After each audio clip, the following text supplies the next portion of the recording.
9 mois se sont écoulés depuis que le coronavirus a mis le monde à l'arrêt. Mais en Europe, un pays a décidé de ne pas faire comme les autres. On avait la Suède laxiste contre le reste du monde confiné. Pendant que la Suède faisait le choix du libre arbitre, les gouvernements français et allemands optaient de leur côté pour un confinement. Aujourd'hui, beaucoup de consignes sont toujours appliquées ou en voie d'être rétablies. Couvre-feu, port du masque obligatoire, distanciation physique et contrôle policier. Mais la contestation ne cesse de grandir. Au vu des dégâts qu'elles causent, ces mesures sont-elles vraiment proportionnées? Il faut bien garder à l'esprit que ça aura des répercussions vraiment énormes sur la société, sur l'éducation et sur l'économie. Le confinement était la seule façon, avec une explosion de la multiplication du virus et des contaminations en population générale, pour arrêter le phénomène. Bon. L'Allemagne pourrait s'inspirer en partie de la Suède et miser sur la responsabilité individuelle et l'injonction, plutôt que sur l'interdiction. Je ne vois pas l'intérêt. Si on se retrouvait aujourd'hui avec 40 000 ou 50 000 morts, quel serait l'avantage pour l'économie? Merci la Suède. La Suède n'a pas à confiner. Et il se trouve que lorsqu'on regarde la dynamique de sa mortalité, elle est à peu près la même que celle de la France.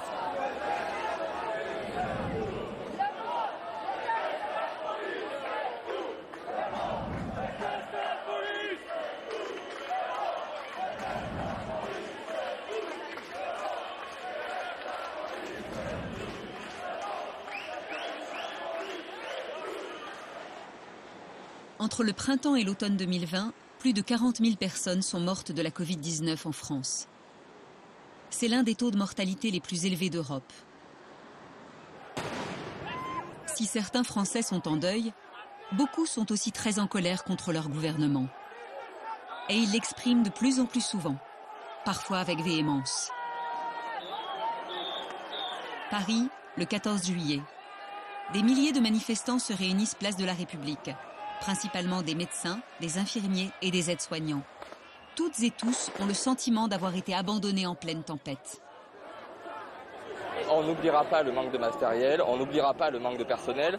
Et c'est juste un groupe et un collectif de soignants qui se sont regroupés pour essayer de se faire entendre beaucoup plus amplement. Je n'ai pas besoin que le gouvernement me dise merci, aussi comme ça, si c'est pour ne pas entendre que je veux qu'on réouvre des lits. On était extrêmement déjà fatigués par la pénibilité de notre travail, le manque de moyens et d'effectifs. Et ensuite, quand est arrivée la crise du Covid, on était déjà très éreintés, ce qui nous a encore plus fatigués. La situation en France était déjà tendue avant la crise de la Covid. Mais celle-ci n'a fait qu'aggraver les choses.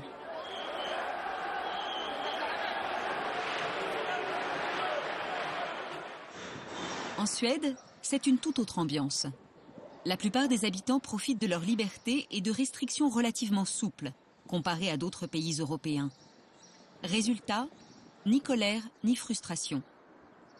Pourtant, les Suédois auraient de bonnes raisons d'être furieux. Le nombre de décès dus au coronavirus a grimpé en flèche. Plus de 5 900 victimes entre le début de la pandémie et début novembre. Proportionnellement au nombre d'habitants, le taux est identique à celui de la France. Anders Tegnell, le directeur de l'Agence de la Santé, est aussi connu que le Premier ministre. Il a toujours été opposé au confinement, même lorsque le nombre de morts continuait d'augmenter. Le gouvernement a écouté ses recommandations. La population adhère à notre politique. Au bout de 6 mois, 90% des gens disent qu'ils suivent toujours nos conseils. Ça aurait été bizarre de changer de stratégie avec un tel soutien.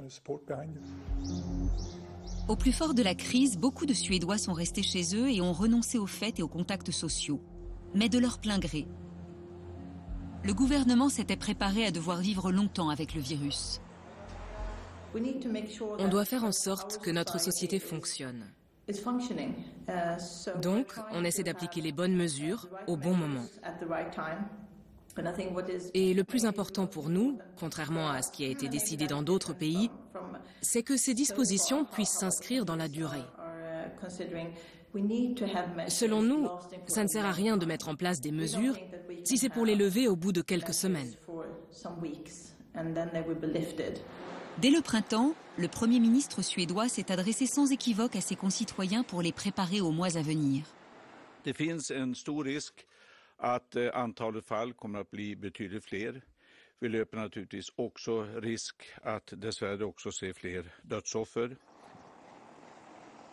En pourcentage du nombre d'habitants, la Suède a enregistré quasiment 5 fois plus de décès que l'Allemagne depuis le début de l'année. Pourtant, la majorité des Suédois continuent de soutenir le gouvernement.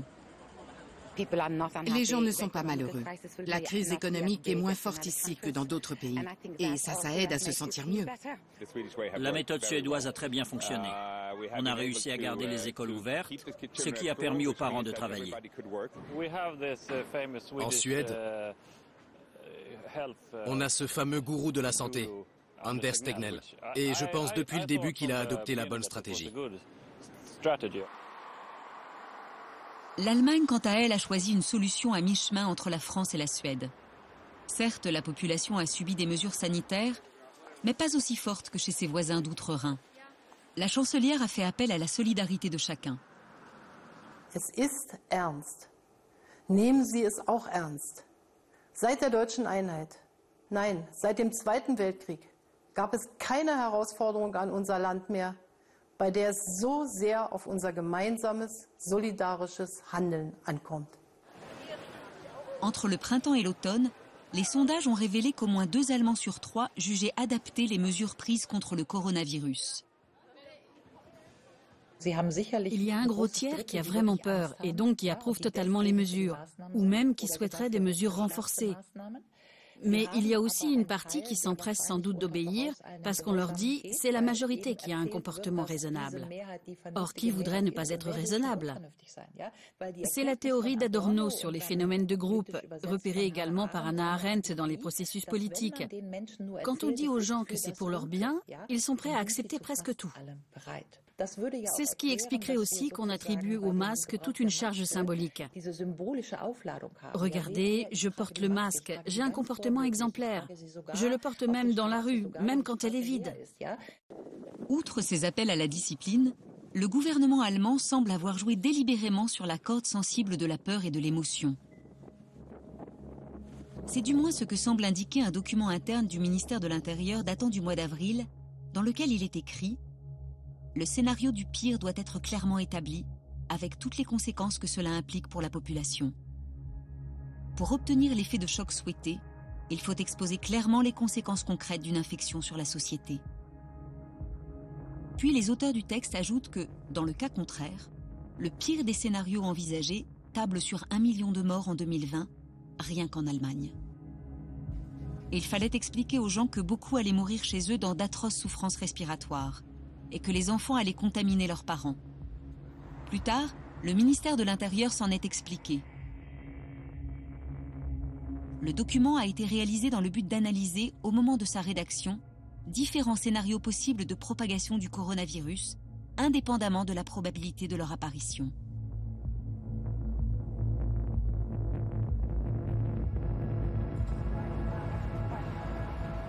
À l'Institut Max Planck de développement humain, le professeur Gerd Gigerenzer étudie la façon dont les humains réagissent aux situations de crise et d'incertitude.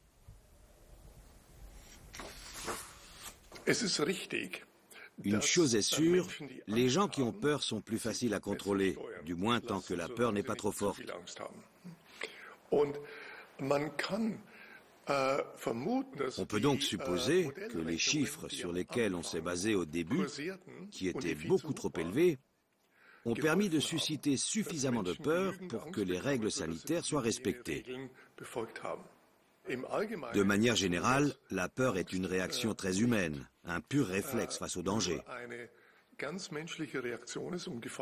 Mais c'est aussi une émotion qu'on peut attiser sciemment pour pousser les gens à adopter le comportement requis. Et ça a peut-être été le cas ici. Cet automne, en Allemagne, 37% des personnes interrogées ont déclaré avoir peur d'être infectées par le coronavirus. En France, elles étaient près de 70%. L'inquiétude n'est pas forcément proportionnelle au nombre de morts. En outre, les victimes d'autres maladies ont été moins présentes dans l'espace médiatique. À titre de comparaison, cette année en France, il y a eu chaque mois en moyenne presque 4 fois plus de personnes mortes du cancer que de la Covid-19. Cette inquiétude reflète donc surtout la peur de voir l'épidémie s'aggraver.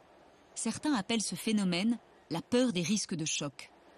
Un risque de choc, c'est lorsqu'un grand nombre de personnes peuvent mourir sur une période de temps assez courte. Ça inclut les pandémies, mais également les crashs d'avions qui nous font tout aussi peur. En revanche, lorsque le même nombre de personnes, ou même un nombre supérieur, meurt de façon plus étalée sur une ou plusieurs années, par exemple de la grippe ou d'infections nosocomiales, dans ce cas, c'est beaucoup plus difficile de susciter la peur. Est-ce aussi cette peur des risques de choc qui influence les députés? En mars dernier, le Parlement allemand n'a eu besoin que d'une petite heure et demie pour trancher la question de cette épidémie, pourtant qualifiée d'ampleur nationale. Est-ce à cause de cette même peur que si peu de voix se sont élevées contre les atteintes portées aux droits fondamentaux? Désormais, pendant au moins un an, le ministre de la Santé allemand a le droit de prendre des décisions cruciales sans consulter le Parlement. Gerhard Stratte est l'un des plus célèbres avocats d'Allemagne. Les entorses faites aux droits fondamentaux inquiètent ce membre du Conseil fédéral de l'Ordre des avocats.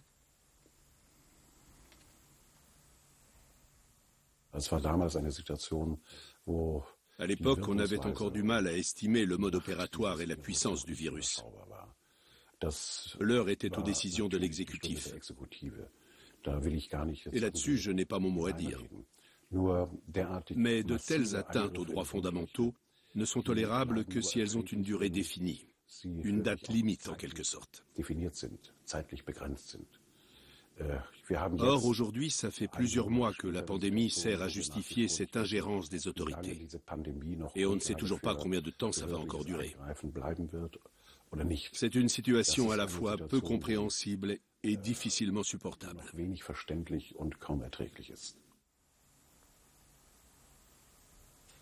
Ce spécialiste du droit public craint que les mesures d'urgence ne soient prolongées.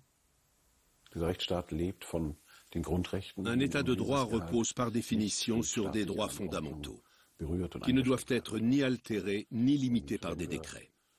Si on accepte ce qui se passe en ce moment, c'est-à-dire que les restrictions s'éternisent, alors c'en est vraiment fini de l'État de droit. De fait, plusieurs tribunaux ont constaté que des dizaines de mesures prises pour lutter contre le coronavirus étaient illégales. Ils ont donc réduit ou même invalidé certaines interdictions et amendes infligées par l'État. D'après le professeur Matthias Schrappe, il n'existe aucune raison médicale suffisante pour légitimer la restriction des droits fondamentaux. Début septembre, lorsque la haute autorité allemande de santé s'est interrogée sur l'éventualité d'écourter les mesures d'urgence, elle a fait appel à son expertise. Sur l'ensemble des patients hospitalisés pour la Covid-19, on compte 6 à 8% de décès. Mais si on regarde les chiffres des hospitalisations pour les pneumonies ordinaires, les décès représentent 8 à 13%. On ne peut donc tout simplement pas défendre la thèse que la Covid-19 est plus grave qu'une pneumonie, qui nécessite tout autant une hospitalisation. Au contraire, elle semble plus bénigne.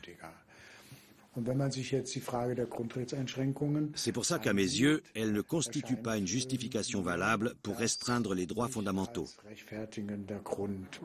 La plupart des représentants du gouvernement et de l'opposition voient les choses d'un autre œil. Le médecin Karl Lauterbach fait partie du comité juridique qui vérifie régulièrement la pertinence de ces restrictions. Pour rétablir les droits, il faut attendre que la pandémie soit terminée, ou bien qu'elle soit devenue si anodine qu'il n'y a plus rien à craindre. Et c'est ce qu'on fera. On fait le point toutes les semaines, mais à l'heure actuelle, on ne peut pas affirmer que c'est terminé. L'Allemagne a enregistré plus de 9000 morts jusqu'à présent. Mais qui peut dire si au bout du compte, elle n'en comptera pas 30 000, 40 000 ou même 50 000 ? En France, l'atteinte à la vie privée a été encore plus loin. Le confinement du pays a été l'un des plus stricts d'Europe.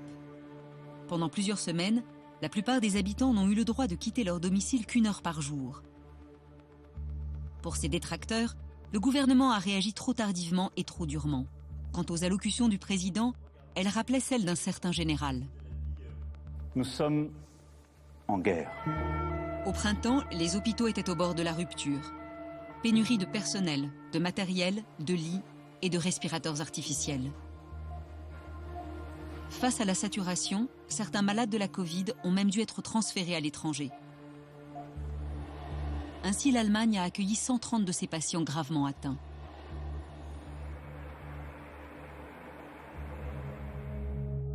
Au cours de ces 4 dernières années, le nombre moyen de décès en France s'élevait à environ 11 500 par semaine, la plupart dus à une maladie cardiovasculaire ou à un cancer. Cette année, le pays a compté nettement plus de morts que les années précédentes, en particulier au printemps. Et cet automne, les chiffres ont recommencé à monter. Cela signifie qu'en 2020, la France aura connu une situation de surmortalité. Début novembre, plus de 37 400 personnes étaient déjà mortes de la Covid-19, soit presque 7% de l'ensemble des décès. Pendant ce temps, plusieurs commissions d'enquête ont analysé la façon dont le gouvernement a géré la crise. Fin septembre, le ministre de la Santé lui-même a dû s'expliquer devant le Sénat. Un certain nombre de questions se posent. Le sénateur et médecin généraliste Bernard Jaumier est l'un des rapporteurs de cette commission. D'après lui, le gouvernement n'a pas dit toute la vérité et n'a pas réagi à temps. Les responsables politiques ne savaient pas ce qu'était de lutter contre une épidémie. Entre fin décembre, début janvier, où notre ministre de la Santé comprend qu'il y a quelque chose qui se passe, et la mise en route de l'appareil d'État, et la mise en route après de l'ensemble des responsables publics et des forces publiques pour préparer l'arrivée de l'épidémie, le délai a été beaucoup trop long, et a provoqué la vague du printemps, qui a été la vague meurtrière et qui a causé la mortalité plus importante que dans d'autres pays. L'union s'effrite même au sein de la République en marche, qui ne dispose plus que d'une courte majorité à l'Assemblée nationale. Martine Vonner a quitté le parti et rejoint le groupe Liberté et Territoire. Elle rejette catégoriquement le principe de gouvernance par décret.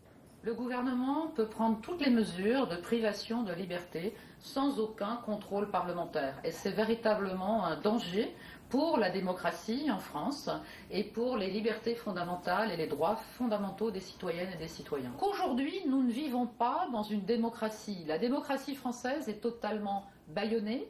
C'est elle qui est vraiment malade de la Covid. Ce n'était pas la bonne décision. C'était la moins mauvaise des décisions. C'était probablement la seule qu'on pouvait prendre. J'en suis totalement persuadé. Les courbes que nous avions quand on a, au moment du 10 mars, évoqué de l'ordre de 150 000 morts en France. Entre 150 000 et 180 000 décès. Quel que soit le pays, personne n'échappe à la peur que suscite depuis des mois le nombre des victimes du coronavirus. Dès le début de la crise, le monde entier s'est focalisé sur les chiffres des infections et des décès. 541 décès liés au coronavirus. 650.000 Todesfälle. 423, 949, 1784, 9134 cas, 16 018 à 52 128. Die Zahl der Corona-Toten insgesamt wird kommende Woche 1 Million überschreiten. Il faut arrêter cette focalisation sur les nombres de cas. Tous les statisticiens le disent, ça n'a pas de sens. On n'a aucun point de référence. Et sans point de référence, il n'y a pas de comparaison possible. Certains épidémiologistes et virologistes de premier plan critiquent eux aussi la pertinence de certaines données. Si ça sert simplement à alerter, on risque de ne plus avoir de mécanisme fiable le jour où ça sentira vraiment le roussi. C'est pourquoi je ne trouve pas ça très judicieux de publier les nombres de cas ou de céder aux sirènes de l'alarmisme si on veut gérer la pandémie avec efficacité. Le nombre cumulé donne une croissance permanente puisque on cumule les nouveaux cas aux cas déjà existants. Donc ça ne peut jamais reculer. Donc ça ne peut être... vous voyez, psychologiquement, on voit quelque chose qui augmente en permanence. Donc c'est hyper anxiogène. En Allemagne, le nombre de testés positifs a beau augmenter en flèche, beaucoup de lits de réanimation restaient encore vides fin octobre. Au même moment en France, les hôpitaux étaient de nouveau engorgés. La dernière semaine d'octobre, les deux gouvernements ont décrété un reconfinement. Pourtant, de plus en plus d'experts mettent en garde contre les dégâts causés par le ralentissement de la vie sociale. John Ioannidis est l'un des épidémiologistes les plus influents au monde. Quand on a commencé à prendre ces mesures draconiennes, elles étaient parfaitement justifiées, car on pensait que le virus risquait d'infecter 80% de la population. Mais très vite, nos données se sont affinées et ont montré que nos estimations n'étaient pas réalistes. Grâce aux connaissances qu'on a acquises depuis, on s'est rendu compte que ces mesures avaient causé des dommages considérables à la santé, à la société et à l'économie. Les dégâts sont nombreux. Beaucoup de patients atteints de maladies graves n'ont pas pu être pris en charge, ou alors trop tard. Afin de libérer des lits de réanimation pour les cas de Covid-19, les ministres de la Santé ont appelé les hôpitaux à reporter les interventions qui ne présentaient pas de caractère d'urgence. C'est ainsi que plus de 10 000 opérations et soins médicaux ont été annulés. À Ratisbonne, en Bavière, l'hôpital Saint-Joseph a refusé d'appliquer cette décision et a continué de soigner les patients gravement malades. Le professeur Olaf Ortmann a mis en garde très tôt contre l'obsession du coronavirus.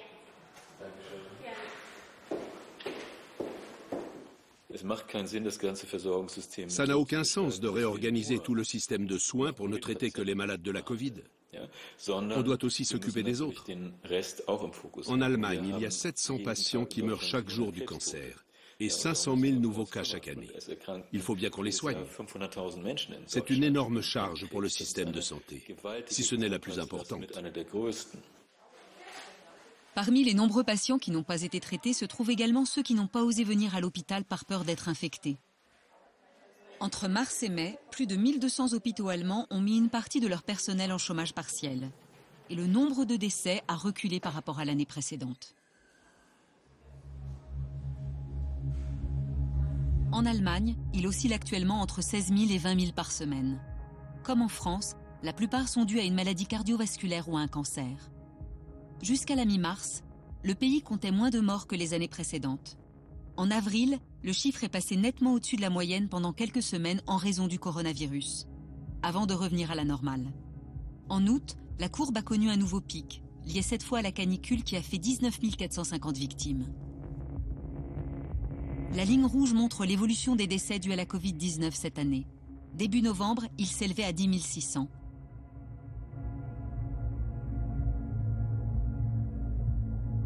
La raison de ce faible taux de mortalité est sujet à controverse.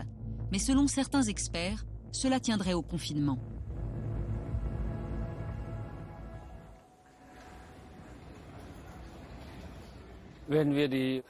Si on n'avait pas imposé ces règles, l'Europe aurait connu une véritable catastrophe. Ça ne fait aucun doute. Le virus aurait sûrement fait pas loin de 500 000 victimes. Après, il y a aussi les effets bénéfiques. Il y a eu beaucoup moins d'infarctus pendant cette période-là. Il y a eu beaucoup moins d'accidents de la voie publique. Il y a eu beaucoup moins d'accidents traumatiques chez les sujets âgés qui étaient chez eux. Il y a eu beaucoup moins d'accidents traumatiques chez les jeunes, également parce qu'ils étaient en confinement. Pour les millions de Français qui sont restés cloîtrés chez eux pendant des semaines, c'est une maigre consolation. D'après les statistiques de l'INSEE, les personnes en situation d'emploi ou de logement précaire ont davantage souffert du confinement que les classes aisées. C'est le cas de la famille Boussade à Paris, qui vit à 4 dans un appartement de 28 mètres carrés.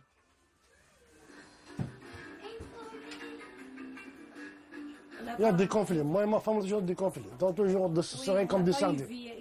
Une vie normale. Hein, pas. J'aimerais bien. C'est pas pour moi, c'est pour mes enfants. Moi, j'ai presque 50 ans après mes enfants. Après, et puis par la jeunesse. Comme ça, comme un sardine, c'est pas bon. Le petit maintenant, il comprend tout. Hein. Il comprend tout. Hein. Si on s'allonge, par exemple, le papa et moi ici, et il nous surveille. Meftali Boussade est boucher. Pendant le confinement, il a continué à travailler, tandis que sa femme et ses 2 enfants sont restés enfermés 8 semaines dans leur petit F2. Il n'avait le droit de sortir qu'1 heure par jour. Avec 2 enfants, 28 mètres carrés. Si moi, je crie sur eux, j'ai traumatisé mes enfants à cause de confinement à 28 mètres carrés. Parce que c'est le stress pour moi et pour eux. Les citoyens les plus fragilisés ont été les grands oubliés du gouvernement lors de cette crise. Le confinement a renforcé tous ceux qui étaient déjà vulnérables, a renforcé leur vulnérabilité. Grâce aux données dont on dispose, on sait que les inégalités sociales se creusent partout en Europe, en Italie, en Allemagne, mais aussi en France. C'est ce que constatent également beaucoup d'organisations humanitaires en France, telles que cette antenne des Restos du Cœur en région parisienne. Ici, les habitants ont été durement frappés par l'épidémie. Ils sont 2 fois plus nombreux qu'avant à venir chercher nourriture et soutien à l'association. Beaucoup ont perdu leur emploi et ne retrouvent ni petit boulot ni CDD. Il y en a qui arrivent en pleurant parce que malheureusement ils avaient réussi à se débrouiller jusqu'à présent et que là ils passent un cap difficile et que ils sont obligés de le faire parce qu'il faut bien aussi qu'ils puissent s'alimenter et alimenter souvent la famille. Il y a des enfants, donc il faut qu'ils fassent ce pas-là. Grâce au Resto du Cœur, ils peuvent récupérer de la nourriture gratuitement 2 fois par semaine. C'est très important pour nous, ça nous aide énormément, que ce soit pour les enfants, que ce soit pour nous. Je les remercie aussi. Toutes les inégalités de la société sont devenues plus difficiles et plus dures et plus violentes avec la période de confinement. Et donc en particulier sur la situation des femmes qui pouvaient vivre avec des contrats précaires, avec des petits boulots, avec quelques heures de travail par-ci par-là, où ça n'a plus été possible pendant la période de confinement, ça a évidemment aggravé leur situation aussi. En Suède, tout le monde a pu poursuivre le travail. Anna-Maria Wiedemann et sa famille vivent à Järna, une petite commune située à 50 km de Stockholm. Il y a 12 ans, son mari et elle ont quitté l'Allemagne pour venir s'installer en Suède. Aujourd'hui, elle se réjouit plus que jamais d'avoir pris cette décision. C'est un sacré avantage d'avoir pu continuer à travailler. J'ai même pu partir en déplacement professionnel dans le pays, c'était autorisé. Et les enfants ont pu continuer leur activité extrascolaire. Tous les encadrements de loisirs ont été maintenus. Je pense que ça a énormément soulagé les femmes. Si la vie des parents a été facilitée, celle des enfants aussi.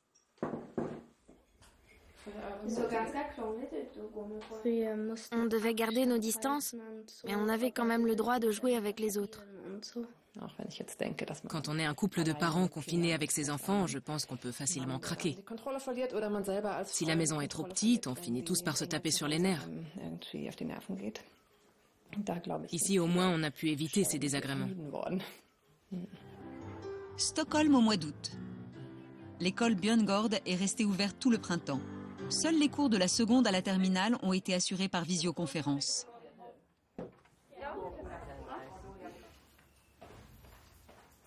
Mikael Kalmenstam, le directeur de l'établissement, a contracté la Covid au printemps et a dû rester isolé 5 semaines chez lui. Il est le seul de l'école à avoir été aussi malade. Bien sûr, certains parents étaient inquiets et ont préféré garder leurs enfants à la maison. Il a fallu faire de la pédagogie. Mais à la fin de l'année scolaire, tous les enfants étaient revenus en cours. En Allemagne comme en France, les directeurs d'école sont loin d'être aussi détendus. La question de la fermeture des établissements scolaires fait toujours débat. Les règles sont plus strictes et les gens plus anxieux. Même dans les classes où le masque n'est pas obligatoire, beaucoup de parents et de professeurs insistent pour que les enfants continuent de le porter. On subit un peu la pression sociale, parce que si tout le monde le met, on n'a pas envie de l'enlever. Je trouve qu'on en fait trop avec cette histoire de Covid. D'accord, c'est dangereux, mais seulement pour les papis et les mamies. Même si l'école nous avait pas forcé à porter le masque, je l'aurais quand même gardé. Je trouve ça idiot de ne plus nous obliger à le mettre, parce que ça avait donné de bons résultats. Et quand quelque chose donne de bons résultats, il n'y a pas de raison d'arrêter. Pour la plupart des directeurs d'établissement, la priorité est d'empêcher toute infection. Dans le doute, je considère chaque personne comme un vecteur potentiel de maladie. C'est le seul principe qui guide mes décisions. Les règles contraignantes s'appliquent aussi aux élèves de 6e. J'ai surtout envie de protéger les personnes que j'aime. Il y a plein d'enfants qui se faisaient du souci, pour leurs grands-parents par exemple. Et moi, j'avais pas envie que des gens meurent à cause de moi. Peut-on soupçonner les plus jeunes de causer indirectement la mort de leurs aînés?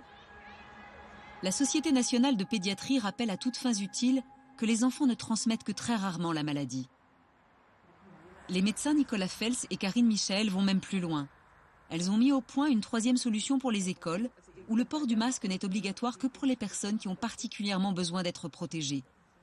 Car pour beaucoup d'enfants, le poids de la culpabilité est un fardeau trop lourd à porter. En cas d'infection latente, on leur dit « tu représentes un danger potentiel ». Cette charge qui pèse sur les enfants est également la source de graves problèmes psychiques chez eux. Ça mérite réflexion. Les enfants, c'est notre avenir. Comment abordent-ils la vie? Comment sont-ils accompagnés? Comment faire s'ils se sentent responsables d'avoir causé une maladie grave ou même la mort de quelqu'un? Ce n'est pas possible. À l'Institut de virologie et de recherche sur le VIH de l'Université de Bonn, Hendrik Streeck a mené l'une des premières études allemandes sur le coronavirus. Dès le début, il s'est battu pour un allègement des mesures, y compris pour les enfants. Nulle part sur la planète, les écoles n'ont été identifiées comme des super-foyers de contagion. On peut donc affirmer sans trop se tromper qu'elles ne contribuent pas à la propagation de l'épidémie. Sinon, avec les 30 millions de cas déclarés dans le monde, on aurait déjà observé ce phénomène. Pourtant, jusqu'à présent, la sphère politique et les écoles n'ont toujours pas changé leur méthode. Et c'est toujours l'inquiétude qui règne. On ne peut pas prendre nos copains dans nos bras. Quand on mange, on doit garder les distances. C'est pas cool. Hier, en cours d'allemand, on a réussi à convaincre tout le monde de mettre son masque. Ça faisait du bien. Parce que quand on a tous le masque, on se sent mieux. Au bout du compte, le coronavirus ne concerne pas que les groupes à risque. Il change aussi notre rapport à l'autre, jusque dans les salles de classe. Les médecins scolaires craignent que nous transmettions des valeurs négatives aux enfants.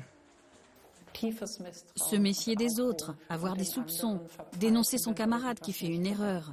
On l'observe déjà partout. D'ailleurs, une fois, j'ai assisté à ce genre de situation dans une école. En cas de doute, l'enfant devait écrire sur un petit papier le nom de celle ou de celui qui ne suivait pas correctement les règles, puis le donner au professeur. C'est ce genre de méthode pédagogique qui pousse les enfants à la méfiance et à la délation. Des comportements qu'on n'aurait jamais imaginé voir ressurgir un jour dans notre société. À Cologne, les agents responsables du maintien de l'ordre public ont déjà noté un changement dans la société. Lors du premier confinement, ils ont reçu chaque jour environ 200 signalements soi-disant citoyens. Des signalements ou des dénonciations? Si beaucoup d'habitants font de la sécurité leur priorité absolue, d'autres veulent avant tout retrouver leur liberté. Les agents vivent ce conflit au quotidien. Les insultes sont monnaie courante, malheureusement. Et le ton est plus agressif aussi, ce qui reflète un certain niveau de peur. Je pense tout simplement que les gens sont à bout de nerfs. Depuis l'entrée en vigueur des mesures sanitaires, les forces de l'ordre se chargent également de faire respecter la distanciation et les gestes barrières. Une plainte a été déposée contre un kebab qui ne respecterait pas les consignes. Si les faits sont avérés, le propriétaire devra s'acquitter d'une amende de plusieurs milliers d'euros.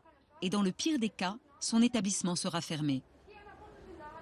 Il s'avère que les listes sur lesquelles doit s'inscrire la clientèle n'étaient pas bien tenues à jour. Le gérant du kebab s'en tire cette fois avec un avertissement. Beaucoup de clients ont du mal à comprendre l'intérêt de ces contrôles. On était juste en train de manger et ça nous a vraiment énervés de voir débarquer les agents. Maintenant, ce n'est plus le coronavirus qui me fait peur, c'est les mesures sanitaires. En général, les agents se montrent peu indulgents envers les commerçants qui n'ont pas de liste complète ni de gel hydroalcoolique. La société est divisée. Il y en a qui trouvent ça exagéré et qui ne veulent pas laisser leurs coordonnées. Mais il faut se poser la question avant de sortir. Pour l'instant, c'est ça la réglementation. Et notre mission, c'est aussi de protéger la collectivité. La protéger au détriment des libertés individuelles? Un dilemme qui ne sera peut-être pas sans conséquences, comme le redoutent des politologues et des juristes. C'est la porte ouverte aux indiques et aux délateurs. Les risques de scission dans la société sont énormes. Donc je me pose la question, que se passera-t-il quand tout ça sera fini? Après des mois à s'être éloignés les uns des autres. Le fossé qui divise la société ne cesse de se creuser. Pour beaucoup, les mesures sanitaires contre le coronavirus vont trop loin. En Allemagne, le mécontentement gagne du terrain. Au printemps déjà, juste après le déconfinement, plusieurs milliers de manifestants s'étaient réunis à Stuttgart. Il s'agit de notre liberté, de préserver notre liberté d'expression. Je pense qu'on porte atteinte au pluralisme, alors qu'il est essentiel dans une démocratie. Fin août, Berlin a accueilli l'une des manifestations les plus controversées de l'année. D'abord interdite, elle a finalement été autorisée par les tribunaux. Les politiciens et les journalistes ont qualifié ces participants de militants d'extrême droite ou de négationnistes du coronavirus. Et c'est vrai qu'on a pu apercevoir dans la foule des ultranationalistes qui agitaient des drapeaux du Reich. Mais ils étaient en minorité. On observe une forte tendance à qualifier tout d'un coup de dissidents des gens qui ne sont ni d'extrême droite ni fous. Aujourd'hui, beaucoup de gens avec qui je parle, des personnes tout à fait raisonnables, ont le sentiment qu'il est devenu dangereux d'exprimer un avis sur la lutte contre la pandémie qui s'écarte de la pensée dominante. Et pour moi, le simple fait que ce sentiment existe est le signe que les dirigeants politiques doivent changer de toute urgence leur façon de communiquer. Selon les estimations officielles, près de 40 000 personnes ont participé à la manifestation. Mais selon les organisateurs, le chiffre était beaucoup plus élevé. Dans les sondages, 3 Allemands sur 4 ont déclaré ne pas comprendre les manifestants, ni la raison pour laquelle ils critiquaient les mesures sanitaires. Je trouve ça super qu'on ait de bons résultats. Je n'aurais jamais pensé que la chancelière serait prête à accepter des pertes économiques. Je suis content de la situation ici. On veut rester en bonne santé. Pour moi, la sécurité passe toujours en premier. Donc il faut maintenir ces mesures. Mais est-ce une raison pour ne pas les interroger? C'est ce que semblent souhaiter certains politiques et journalistes qui sont allés jusqu'à qualifier les manifestants anti-mesures sanitaires de covidios. Diffamer ces personnes et les traiter de covidios, c'est une forme d'exclusion. Ça revient à dire « je ne prends pas vos arguments au sérieux ». Et c'est ça qui est insidieux dans le débat actuel. Il y a une sorte de bien-pensance générale, au fond assez péremptoire, qui a décidé de ne pas prendre certains arguments au sérieux, sous prétexte qu'ils viennent de telle ou telle personne. En ces temps de coronavirus, les contradicteurs ont la vie dure. C'est la même chose en Suède. Sauf qu'ici, ce sont les partisans des restrictions qui sont en minorité. Au début, tout comme en Allemagne, il y a eu très peu d'opposition. Effectivement, il y a eu ce qu'on appelle une paix citoyenne. C'est quand chacun se retient d'émettre des critiques et qu'on essaie de rester tous unis. C'est ce qui s'est passé ici. Pendant au moins les 2-3 premiers mois, les partis d'opposition se sont abstenus de formuler le moindre reproche. À l'Institut Karolinska de Stockholm, la chercheuse Claudia Hansson travaille sur la santé des femmes et les maladies infectieuses. En avril, avec 21 autres scientifiques, elle a demandé au gouvernement suédois de revoir sa politique. En tête de liste de ses doléances, la protection des personnes âgées qu'elle jugeait insuffisante. Aujourd'hui, les compagnons d'armes de Claudia Hansson ne souhaitent plus s'exprimer publiquement. Je prends d'énormes risques en acceptant de vous parler aujourd'hui. Je ne sais pas quelles répercussions ça va avoir pour moi. La Covid, c'est comme un énorme tabou qui empêche toute discussion. Et ça a commencé très tôt. Dès le début, il y a eu 2 camps qui se sont formés, avec 2 petits groupes de personnes qui s'opposaient sans cesse. C'était très difficile de discuter et de parvenir à un consensus pour construire une solution tous ensemble.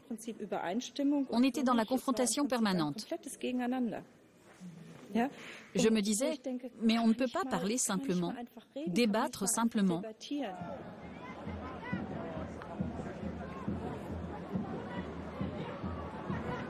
La crise a porté un coup fatal aux principes les plus élémentaires du débat. Nos sociétés se divisent désormais en 2 camps irréconciliables, les partisans des mesures sanitaires et leurs détracteurs.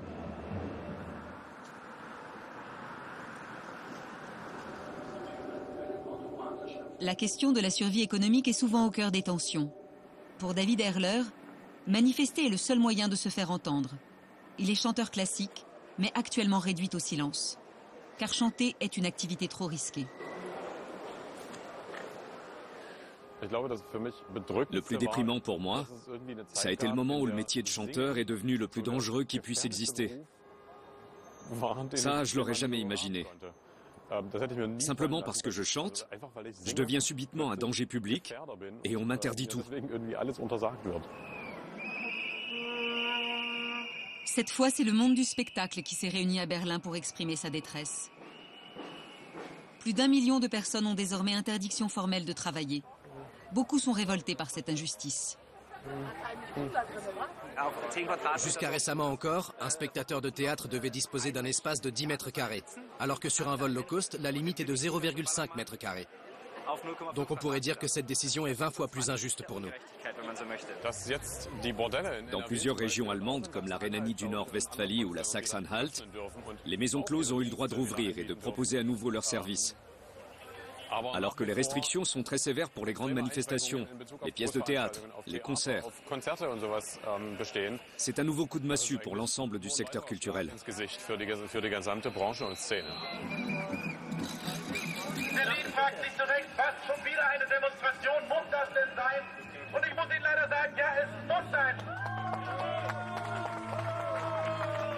Pour le monde du spectacle, il y a peu d'espoir que la situation s'améliore dans un avenir proche. Tôt ou tard, une grande partie de ces indépendants va se retrouver au chômage. D'après les experts, l'économie allemande devrait accuser un recul d'au moins 5,4% pour cette année, tous secteurs confondus. En France, le constat est encore plus accablant. La récession économique devrait frôler les 9,5%.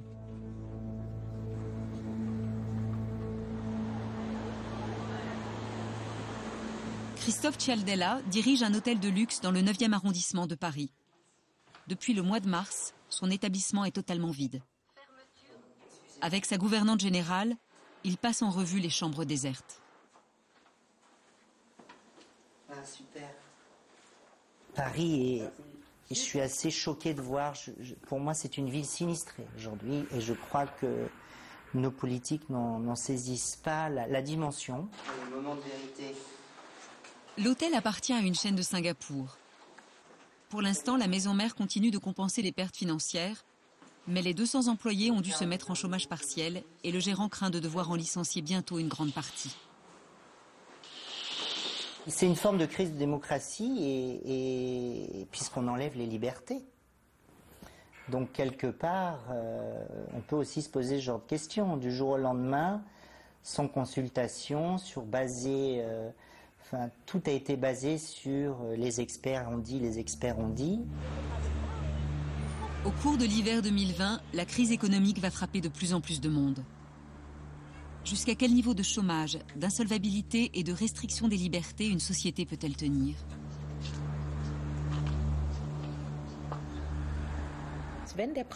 Quand le prix à payer sera clair et net, et il va se préciser au fur et à mesure de la crise, j'ai peur qu'il soit très élevé.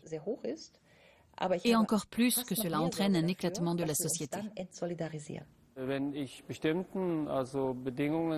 Si on accepte de ne pas restreindre les libertés des uns, on le fait au détriment de la liberté des autres. C'est pour ça qu'en période de pandémie, il faut des restrictions vraiment démocratiques, afin de protéger autant que possible les nombreuses libertés qui nous restent, et de les protéger au mieux pour l'ensemble de la société. Mais cette protection peut aussi coûter beaucoup à certains. Arnsberg, à 50 km de Dortmund. La maison de retraite Sainte-Anne accueille 90 pensionnaires. Si aucun d'eux n'a été testé positif, beaucoup ont été très isolés ces derniers mois. C'est le cas d'Ingeborg Feldmann, 88 ans.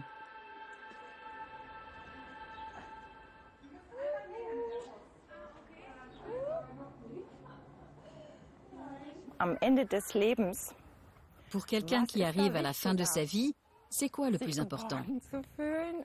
Se sentir en sécurité auprès de sa famille et la voir en chair et en os ? Ou bien se protéger de ce virus à 100% et ne voir personne ? Aujourd'hui, après 8 semaines d'attente, les contacts sont de nouveau autorisés et Gabi va enfin pouvoir revoir sa mère de près. Malheureusement, pas aussi longtemps qu'elle le souhaiterait, car la durée des visites est limitée à 30 minutes. L'idée que ma mère puisse mourir sans que j'aie pu la serrer dans mes bras juste avant, je trouve ça très dur. Et à cet âge-là, ça peut arriver n'importe quand. On n'en sait rien.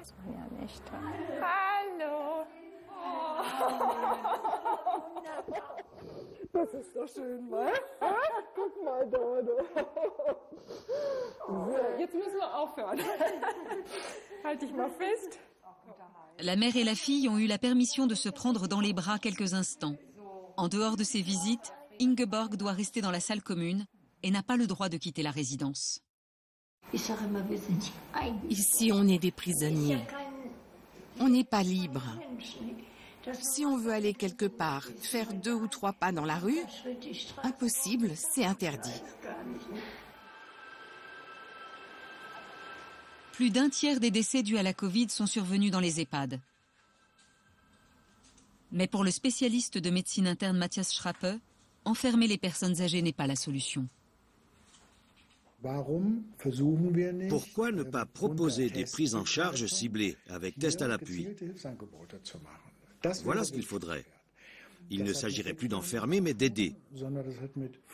On peut très bien installer devant l'EHPAD une fourgonnette avec tout le matériel pour faire les tests. Les petits-enfants qui veulent rendre visite à leurs grands-parents viennent faire le test la veille. Le lendemain, ils reçoivent un SMS qui dit que c'est négatif et ils peuvent passer toute la journée avec leurs grands-parents.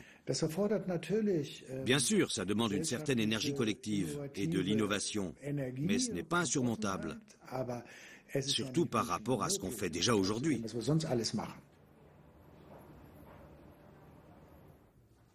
À 87 ans, Barbro Westerholm est la parlementaire la plus âgée de Suède. Selon elle, c'est de manière plus générale qu'il faut changer notre rapport aux personnes âgées. Celles-ci ne doivent plus être enfermées ni contraintes de rester chez elles.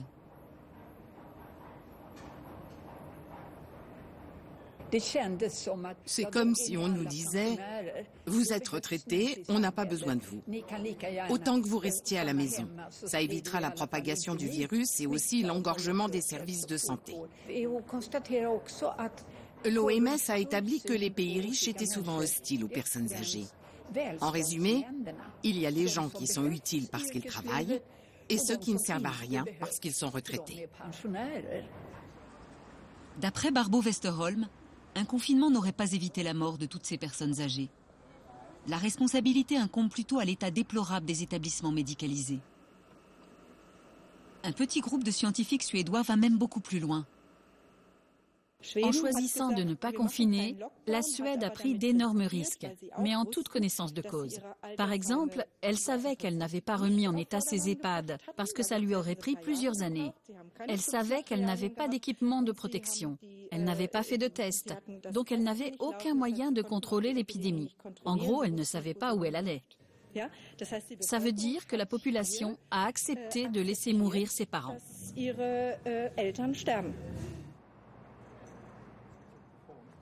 L'épidémiologiste Anders Tegnell reconnaît qu'il aurait fallu mieux protéger les personnes âgées. Mais pour lui, un confinement n'aurait rien changé. Beaucoup de pays qui ont confiné de manière stricte, comme le Royaume-Uni ou les Pays-Bas, ont aussi eu d'énormes problèmes dans leurs établissements médicalisés. Donc le confinement a peut-être certaines vertus, mais il y a aussi une partie de la population qui le protège mal. La majorité des Suédois se déclarent satisfaits de la façon dont Anders Tegnell a géré la crise, malgré le grand nombre de morts. Est-ce qu'en Suède, la liberté de la collectivité prime sur la protection des individus? Est-elle plus importante que la sécurité? Les citoyens ne sont pas des enfants. Ils n'ont pas besoin d'être traités comme des bébés à la crèche. Ce sont des adultes. On est tous dans le même bateau, tous responsables. C'est essentiel si on veut que ça fonctionne sur la durée. Et ça, c'est un autre point que la Suède a pris en considération. Si on accorde un minimum de confiance aux citoyens, on mise sur le long terme.